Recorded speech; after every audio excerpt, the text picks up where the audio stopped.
दया पवार जी की आत्मकथा अछूत के पिछले एपिसोड में हमने चर्चा करी कि बाबा साहब की मृत्यु के समय बंबई की सड़कों पर किस तरह का मंजर था। इस बात का जिक्र जो है दया पवार जी ने किया था पिछले एपिसोड में। और साथ ही हमने जाना कि आरपीआई के संविधान को लेकर किस तरीके से बाबा साहब के अनुयायियों में फूट पड़ जाती है और जो बचा खुचा आंदोलन था वो बाबा साहब की मृत्यु परांत नेस्तो नाबूद हो जाता है। जनता के चंदे पर ये नेता लोग पलते हैं और जनता को यूं ही सड़कों पर छोड़ देते हैं। आज के एपिसोड में भी यही सारी बातें जो है वो चर्चा का विषय रहेंगी कि किस तरीके से बाबा साहब के अनुयायियों ने आंदोलन को धूल में मिला दिया अपने ऐशो आराम के चलते। तो चलिए मेरे साथ। जय भीम, मैं शालिनी और आप देख रहे हैं अंबेडकरनामा। एक बार ऐसे ही विरोधी नेता की सभा में गया। भाषण के पश्चात उन्होंने श्रोताओं से प्रश्न पूछने का आह्वान किया। बहुत देर तक मैं अपने व्यंग्यकार को नहीं दबा सका। मैंने प्रश्न पूछा, लोग कहते हैं कि फोर्ट में जो बाबा साहब का पुतला है वह आप सा दिखता है।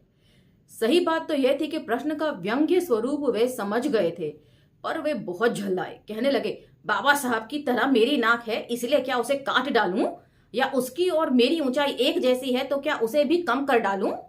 साहब के इस उत्तर से उस दिन सभा में बड़ा मनोरंजन हुआ। संशोधन पार्टी के ऐसे ही एक नेता थे, संशोधन पंडित के नाम के रूप में चारों ओर उनकी ख्याति। संशोधन वाले सभी नेता उनका खुलेआम तारीफ करते।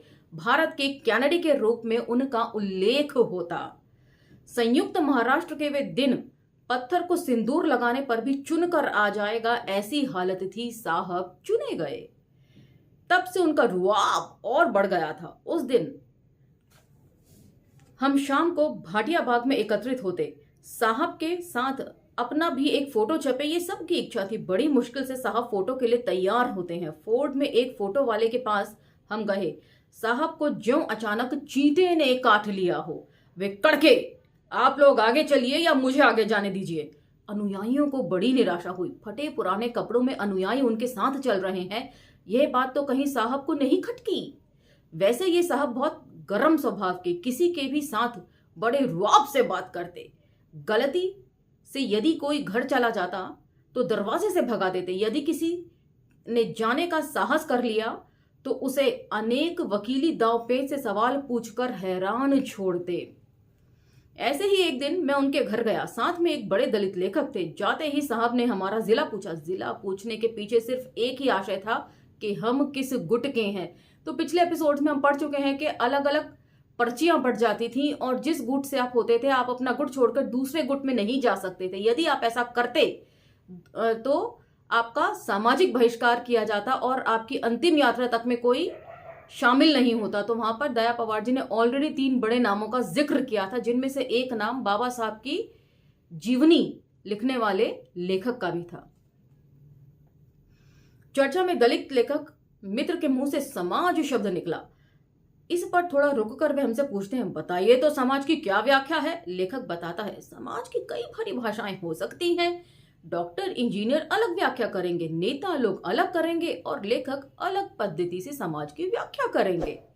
इस पर साहब तंग आकर बोले, समाज की इतनी व्याख्या करने वाले आप पहले व्यक्ति मुझे मिले हैं। ऐसे थे साहब।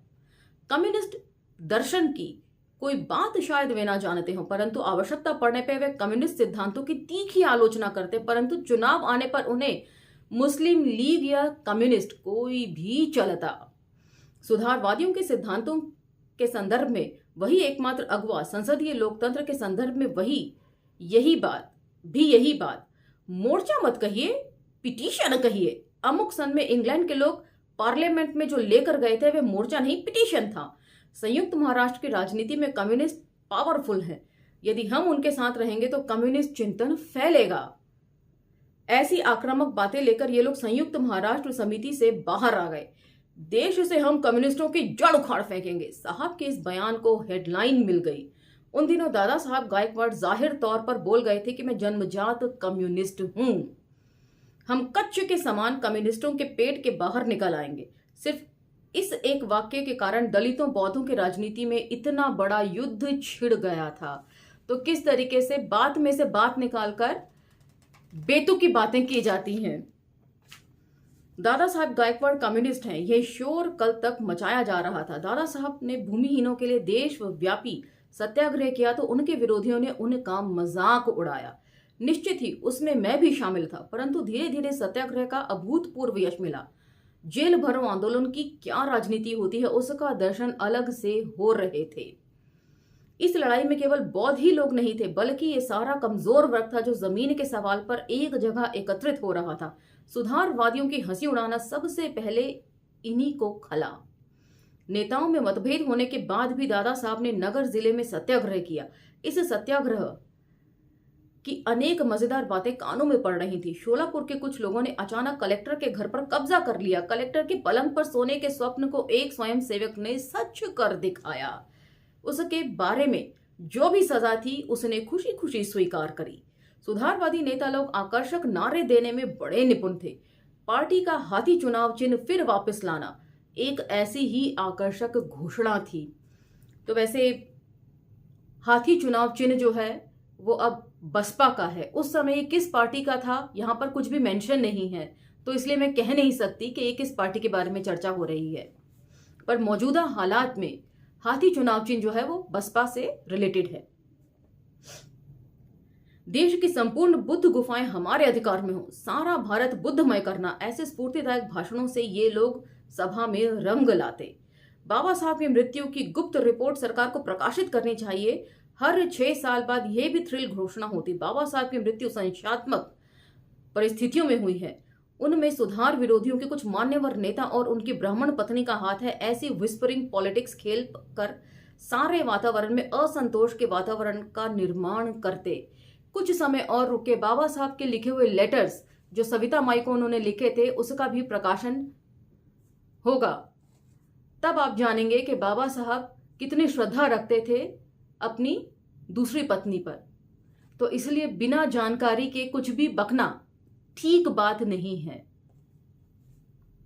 और इस बाबत अंबेडकर नामा पर 2 वीडियो बने हुए हैं।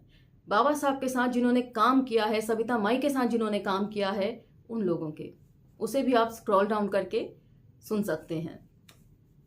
जो बाबा साहब के लिए शोभायमान हो ऐसा एक स्मारक खड़ा किया जाए, उनके नाम पर अलीगढ़ या हिंदू विश्वविद्यालय जैसी यूनिवर्सिटी हो, डॉक्टर अंबेडकर अध्ययन केंद्र स्थापित हो, ऐसी कल्पनाएं हमेशा सभाओं के सामने रखी जाती। अनेक लोग इसके लिए अनेक लोगों को लाइन लगाकर बैंकों में पैसे भरने चाहिए। ये आह्वान लोगों को मन से अच्छे लगे। नेताओं को दिए गए पैसे कहीं और हजम हो जाते हैं, अतः इस अनुभव के कारण यह बात सबको उचित लगी। 7-8 दिनों में आंकड़ा 62,000 तक पहुंच गया। ये उस समय के हिसाब से यदि आप इसका आकलन करें तो बहुत ज्यादा अमाउंट था। नेताओं तक को इस आंकड़े पर विश्वास न होता। दूसरे सार्वजनिक चंदों का भी जो भविष्य होता है वे इसका भी हुआ। नेताओं में खटपट हुई। सब लोग जो है वो पैसे के ऊपर ही नजर गड़ाए रखते हैं। इनमें से किसी का भी मकसद जो है जनता की भलाई नहीं होता है। सारी रकम फ्रीज कर दी गई। चैत्य भूमि के स्तूप पर संगमरमर जड़ने की कल्पना भी लोगों के लिए इसी प्रकार पॉपुलर की थी। कहते हैं लोगों ने पैसों की वर्षा कर दी, परंतु अंत में संगमरमर नहीं बैठाया गया। बाद में ये पैसे हवा हो गए। समाज को इन पैसों का कभी हिसाब नहीं मिला। Point to be noted. तो इस बारे में रतन जी क्या गलत बात बोलते हैं कि आप लोग हिसाब लीजिए। जो चंदा देता है हिसाब मांगना उसका हक होता है। वो पैसा सही जगह लग भी रहा है या नहीं, ये सारा विवरण पढ़कर आपको अब असल चीजें समझ में आने लगेंगी। समाज को इन पैसों का कभी हिसाब नहीं मिला। कनिष्ठ गांव कामगारों ने भी सारे महाराष्ट्र से प्रत्येक गांव पीछे मनी ऑर्डर भिजवाया। महार के वतन खत्म हो गए, परंतु वह सारा पैसा आज भी बैंक में सड़ रहा है। समाज के रचनात्मक कामों के लिए इन पैसों का उपयोग नहीं हो पाया। धीरे धीरे समाज में उदासीनता फैलने लगी। सारे आंदोलन चूल्हे से ठंडे होने लगे। राजनीति की छाया समाज की सांस्कृतिक, सामाजिक और शैक्षणिक संस्थाओं पर भी पड़ने लगी। ये तो मैं बार बार और लगातार इन आत्म कथाओं के पाठन में बोल रही हूं, और किशन पटनायक जी की पुस्तक में भी इस चीज का बखूबी जिक्र है। इतना ही क्यों, शादी ब्याह, मरणोपरांत, शव यात्रा, इन पर भी गुटबाजी का प्रभाव दिखने लगा। कोई सामान्य आदमी भी यदि मर जाए तो शमशान घाट पर उसके गुणगान की प्रथा थी। वार्ड के कार्यकर्ताओं को इस सभा में बोलना मान सम्मान की बात लगती। उस समय जिस गुट का शव होता उन्हीं का सभा में बोलने का मान मिलता। अध्यक्ष भी उसी गुट का, दूसरे गुट को टाला जाता। हम अपने गुट का आदमी मरने पर इसका बदला लेंगे, ऐसा दूसरे गुट वाला घर जाते जाते बोल जाता। तो कितनी हास्यास्पद ये सारी घटना है। एक व्यक्ति के मरने पर शोक उतारने के बजाय वहां पर भी राजनीति की जा रही है। और ये सारे दलित नेताओं का जिक्र है, किसी ऐसे नेता का नहीं है जिसे आप बोले कि ये तो ब्राह्मण है, ये ब्राह्मण समाज का। ये सब दलित समाज के नेताओं के जिक्र हैं। एक बार मैं जिले की एक आम सभा में गया। कार्यक्रम शाम को था। दोपहर में नेताओं के साथ कार्यकर्ताओं का शिविर था। एक हॉल में कुछ लोग, नेता लोग औपचारिक बातचीत कर रहे थे। मैं बड़े भक्ति भाव से उनके भाषण सुन रहा था। शायद खाने का समय हो गया। भोजन के समय मुझे कैसे टाला जाए, मतलब दया पवार जी को किस तरह टाला जाए, इस बात का विचार संचालक लोग कर रहे थे। उन्होंने मुझे पास बुलाकर कान में कहा, इस समय एक मान्यवर नेता बस से आ रहे हैं, उन्हें लेने जाओ। मैं बड़े असमंजस में था। एक तो यह काम स्थानीय कार्यकर्ताओं को सौंपना चाहिए, वैसे भी मान्यवर नेता को सब लोग पहचानते थे। मैं बाहर से आता हूं। भोजन में शामिल न करने के लिए मुझे इस प्रकार टाला गया है, इस बात का भीतर ही भीतर विश्वास दृढ़तर होता जाता है। चोट लगे पक्षी से मेरी मानसिक अवस्था होती है। मैं स्टैंड पर नहीं जाता, दिन भर गांव में भटकता रहता हूं। रात को सभा में शामिल न होकर बंबई की गाड़ी पकड़ता हूं। नेता अर्थात कुछ स्थानीय महत्व के व्यक्ति ही थे। अनुयायियों के साथ गुलामों सा व्यवहार करने में उन्हें शर्म न आती। तो किस तरह का व्यवहार जो है हमारे नेता करते हैं अपने लोगों के साथ। धीरे धीरे नेताओं की भीतरी और व्यक्तिगत बातें मालूम होने लगी। जिन लोगों को बहुत बड़ा समझते थे वे भी अपने ही तरह मिट्टी गोबर के बने हैं। अपना स्वार्थ लाभ के लिए किसी भी स्तर तक पहुंच सकते हैं, इसका भी विश्वास होता गया। तो अपने नेताओं पर भी नजर रखिए। इससे पहले नेताओं की काफी मजेदार बातें सुन रखी थी। एक नेता तो इंग्लैंड से बैरिस्टर बनकर आया था। वह कभी कभार जब देहातों में सभाओं के लिए जाता तब उसे खुले में नहाने में बड़ी शर्म आती। साहब को इंग्लैंड में बंद बाथरूम की आदत थी। लोग बताते हैं जब साहब नहाने बैठते तब 4 कार्यकर्ता उनके चारों ओर धोती तानकर पर्दा कर देते। इस तरह उनका बाथ चलता। बाद में बैरिस्टर महोदय एक खाना बनाने वाली को लेकर भाग गए। इस कांड की समाज में उनकी बड़ी तीखी प्रतिक्रिया हुई और उन्हें पार्टी से छुट्टी दे दी गई। तो इतनी ही हैसियत होती है हमारे नेताओं की। ऐसे ही पुणे के एक नेता की बात बताते हैं। ये कहीं भी सभा में जाते हैं तो फुल सूट में। एक देहात में जयंती के उपलक्ष्य में इनकी सभा का आयोजन हुआ। साहब भर पेट मुर्गा दबा चुके थे। वे खुले में सोने को तैयार न थे। अंत में साहब के सोने की व्यवस्था एक कमरे में की गई। कमरे के पास ही रसोई घर। जिस कार्यकर्ता का यह घर था उसकी पत्नी ने जोरदार मटन बनाया था। बाई चूल्हे के पास ही लेटी थी। रात में साहब की वासना जोर मारती है। साहब अंधेरे में ही बाई को टटोलने के लिए आगे सरकने लगते हैं। बेचारी बाई गहरी नींद में थी। घर में सोया साहब इस कदर टटोल रहा है, यह जानकर बाई भयाकुल हो गई। वे जोर से चिल्लाती है। बाहर सोए पुरुष लोग जाग जाते हैं। सब साहब को मां बहन की गाली देने लगते हैं। साहब वैसे छंटा हुआ था। अंधेरे में अपना सूट कांख में दबाकर भाग निकला। पीछा करते कार्यकर्ताओं को साहब नहीं मिलते। सुबह सुबह ही कार्यकर्ता साहब की तलाश में शहर आ जाते हैं। जिसने ये नेता तय कर सभा के लिए गांव भेजा था उसके घर जाते हैं। कहते हैं, साहब आपने बहुत अच्छा किया, बहुत अच्छा नेता भेजा जो हमारी मां बहनों को ही टटोलने निकला। आज भी ये नेता खुलेआम समाज में शान से रह रहा है। विशेष आश्चर्य की बात तो यह है कि वह विधायक चुना गया। रक्षक हो भक्षक बन जाए तो शिकायत किससे करें? आम आदमी के सामने यही सवाल। तो ये सारे जो हैं वो दलित नेताओं के उदाहरण यहाँ पर सच्चे उदाहरण दिए हैं दया पवार जी ने। कोई झूठ बात नहीं लिखी है। बीच बीच में पढ़ने में थोड़ा गड़बड़ हो रही है। कल से आज तक तबीयत ठीक नहीं थी, अब थोड़ा संभली है तो आप लोगों के लिए वीडियो बना रही हूं, इसलिए प्लीज काइंडली एडजस्ट। परंतु दादा साहब कभी भी बाई बोतल के फंदे में नहीं पड़े। एक चरित्रवान व्यक्ति के रूप में हम उन्हें बचपन से पहचानते हैं, पर इस राजनीति में दादा साहब का दम घुट रहा होगा। उन दिनों मिलिंद के नाम से रिपब्लिकनों को कम्युनिस्टों से कैसे बचाया पुस्तक प्रकाशित हुई थी। इस पुस्तिका के मुख्य पृष्ठ पर चित्रकार ने एक चित्र बनाया था। एक बैलगाड़ी में पार्टी के कुछ नेता बैल के रूप में जोते गए थे। गाड़ीवान के हाथों में चाबुक था और पीछे से गाड़ीवान को पकड़कर रास्ते में खींचने वाले दादा साहब। गाड़ी हाँकने वाले इन्हीं नेताओं ने पाले पोसे थे। उनका भारत के कैनेडी संविधान पंडित कहकर गौरव किया गया। कार्यकर्ताओं ने इस कैनेडी के बारे में खुली चर्चा चलती। अरे ये पैसों के ढेर पर मूतने वाला, ओपट सा मिट्ठू मिट्ठू बोलने वाला अनार लाकर कौन देता है, इसका विचार न करने वाला। कोई भी रचनात्मक काम हो, ये कैनेडी उसमें गड़बड़ी फैलाता, संसदीय लोकतंत्र की गप्पे हाँकता, परंतु आंतरिक लोकतंत्र में इसका कभी विश्वास न रहा। मिलिंद नाम से जो पुस्तक लिखी गई थी वे दादा साहब ने ही लिखी है। ये कार्यकर्ताओं की ऐसी मान्यता बन चुकी थी। जिस प्रकार कैनेडी वोल्टेयर अब्राहम लिंकन के हमेशा कोटेशंस देता, वैसे ही इस पुस्तक में भी था। मिलिंद इतनी अच्छी पुस्तकें नहीं लिख सकता, यह भी कार्यकर्ताओं की प्रतिक्रिया थी। इससे एक बात हुई, रिपब्लिकन के सुधारों में फूट पक्की हो गई। दादा साहब तंग आकर सरकारी नौकरी में चले गए। इस समाज कार्य के पागलपन के कारण घर में ठीक से ध्यान नहीं दे पाया। वैसे सही गंवई थी, उसे ये सब पसंद ना आता। क्षण भर का विरह भी उसे सहन न होता, परंतु मैं बहुत पहले पढ़ी सावरकर की काला पानी पुस्तक के कुछ वाक्य उस पर फेंकता। अरे संसार माने क्या, कौवे जिस प्रकार तिनका तिनका जोड़कर घोंसला सजाते हैं ना, ठीक वैसे हमारे घर से आज भले ही अभावों का धुआं उठ रहा है, कल हर दूसरों के घर से सोने का धुआं उठेगा। जैसे कोई सभा में भाषण दे रहा हो, ऐसे वाक्य सुनकर वह चकरा जाती। तो यहाँ पर सावरकर की पुस्तक काला पानी का भी जिक्र है। प्रारंभ के 2-3 साल में सवई को कोई बच्चा नहीं हुआ। बच्चे के लिए वे बहुत दुखी रहती। एक बार वे अपने चाचा के घर मायके जाती है। उसके चाचा पास ही गोलपीठा के पास सिद्धार्थ नगर के बाल्टी चौल में रहता है।